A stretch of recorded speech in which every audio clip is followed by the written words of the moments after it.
Fidèles téléspectateurs, merci à vous qui nous suivez permanemment. Mesdames et messieurs, bonsoir et bienvenue aux informations.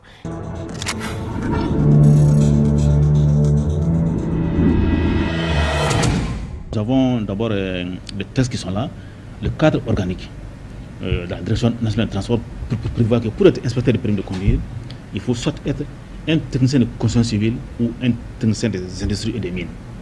Pour être maintenant expert auto, il faut être un technicien de construction civile, un technicien des industries et des mines ou un agent technique ou un rédacteur d'administration. Donc là, il y a une certaine ouverture.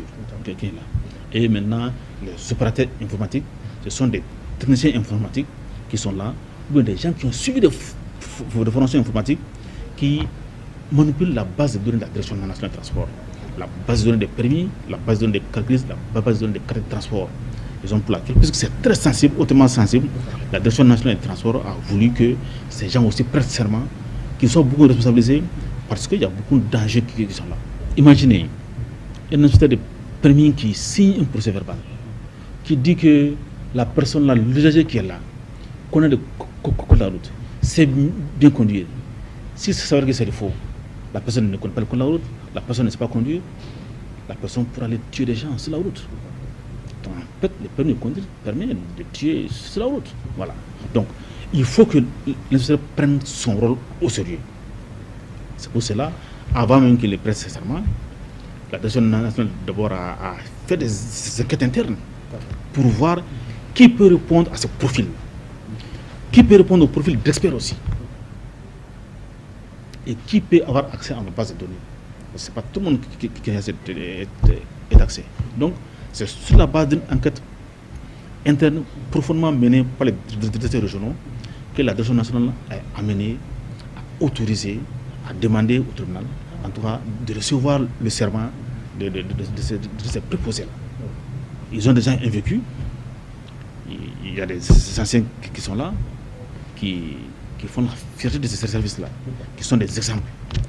Ils ont vu leur parcours, ils ont vu la manière avec laquelle ils travaillent, ils accueillent les gens.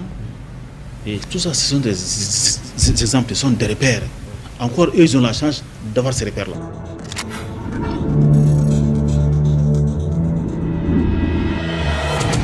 Merci beaucoup là. Et surtout avec beaucoup de chaînes, il y a l'émancipation. Tout le monde a besoin, c'est-à-dire des informations, les informations passent beaucoup. Avec une chaîne, on n'a pas assez, c'est-à-dire le temps se coïncide. L'information passe un peu vite. Mais avec les multi-chaînes, je crois que l'information, ça passe. Avec la Cherifla TV, par exemple, il y a les films qui tournent ici. On les suit très régulièrement et ça donne beaucoup de puissance à la religion de se développer. Et en plus, il y a les programmes aussi. J'aime tout chez eux parce que ça développe la religion. Ça parle surtout de la religion arabique, en tout ça là, avec leur publicité, c'est vraiment impeccable. Oui, ça va. On est très content. Auparavant, on ne connaissait pas les télés privées. Avec l'arrivée des télés privées, qui parle de télé, parle de communication. Qui parle de communication, parle de développement. Je félicite ces initiateurs-là, ceux qui ont créé ces chaînes-là. Et je demande au bon Dieu de les bénir et de les donner beaucoup de succès, beaucoup de bravoure. C'est un signe de développement que le pays avance. Auparavant, c'était notre chaîne nationale seulement. Donc maintenant, on voit les télés privées en train de venir. Bon, Africa, Cherifla TV, je profite de l'occasion pour féliciter le shérif, ce qu'il a fait. C'est bien, on doit l'encourager.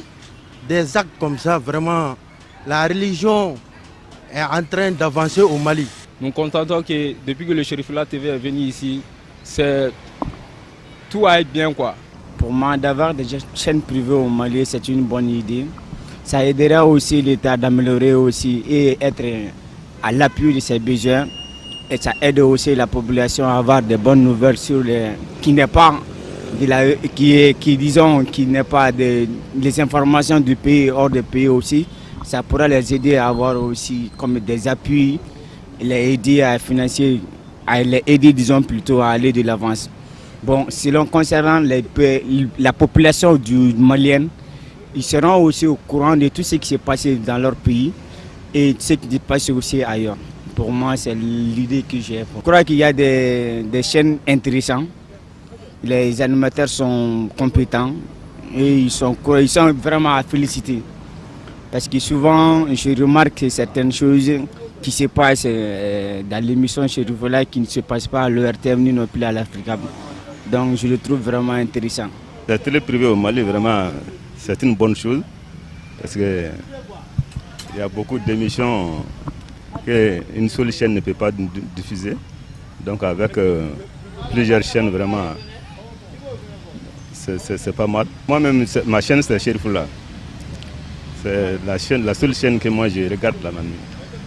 Après le travail, je suis à la maison, je suis toutes les émissions de la télé Chérifula. Les chaînes privées sont les bienvenues, c'est ce que nous souhaitons. Il faudrait que les chaînes se multiplient. En fait, c'est ce que nous souhaitons. Effectivement, c'est quelque chose qui promet. Je pense que c'est très intéressant que cela se fasse. Le programme qui est déjà en cours, je pense que celui-là nous convient beaucoup. Donc il s'agit de l'améliorer. Nous souhaitons d'abord la très bienvenue à Chérifula TV qui nous donne pas mal d'éclaircissements sur les événements au point de vue et information dans le cadre général.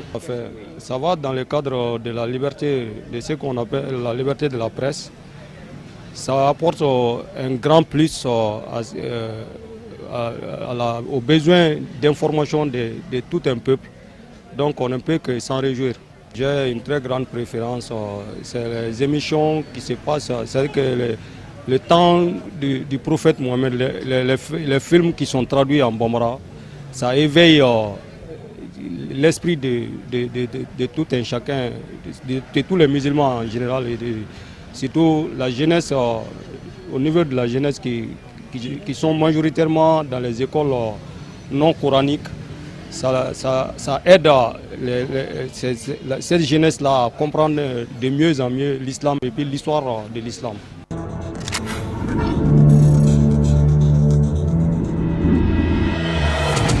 La lèpre est apparue en Europe dès les premiers siècles de l'ère chrétienne. Elle a disparu progressivement dans les autres parties du monde. En Afrique et en Asie, les victimes de la lèpre se comptent encore par centaines de milliers, selon les données récentes de l'Organisation mondiale de la santé. Fin 2001, le monde a enregistré près de 600 000 lépreux, contre 75 000 nouveaux cas dépistés, soit une nouvelle victime chaque minute dans le monde. Chez nous au Mali, même si les malades sont laissés pour compte dans différents endroits, quelques foyers d'accueil existent quand même pour leur prise en charge, notamment celui de Djikronikura sur la route de Guinée. Ces lépreux sont marginalisés pour la plupart du temps et victimes de discrimination sociale à cause de leur handicap.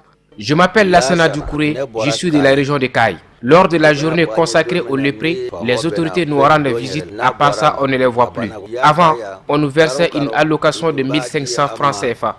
Cela a été majoré jusqu'à 5000 francs par mois et par personne. Nous recevons des médicaments lorsqu'on tombe malade. Des habits sont offerts annuellement. Hormis cela, nous ne bénéficions d'aucune autre aide si ce n'est l'aide de bonne volonté. Un malade abandonné est comme un sac enfermant un animal sans défense. On a besoin de l'aide de tout le monde. Vu les conditions déplorables dans lesquelles vivent ces lépreux, les pouvoirs publics font-ils davantage d'efforts pour une prise en charge effective de ces malades? Je me nomme Al-Juma Guindo. À chaque mois de Rajab, des associations islamiques nous font des dons comprenant des habits et des vivres. En dehors de cela, personne ne nous accorde un soutien. Nous sommes laissés pour compte. Ça fait 33 ans que nous vivons ici. On a besoin d'aide, notamment de la nourriture et des habits. Mon nom est Nantene Koulibaly. Je suis atteinte de la lèpre. Nous sommes des démunis, nous n'avons pas de ressources. Nous survivons par la grâce de Dieu et l'aide des bonnes volontés. Nous vous remercions d'être venus. Que Dieu vous protège. Je m'appelle Nagaline Touré. Je vous remercie d'être venus nous rendre visite. Nous en sommes très contentes. Nous plaçons notre confiance en Dieu et comptons sur toutes les bonnes volontés pour nous venir en aide. Voilà, c'est donc tout pour ce journal. Merci de l'avoir suivi. Le programme continue sur Chérifla TV. Bonsoir.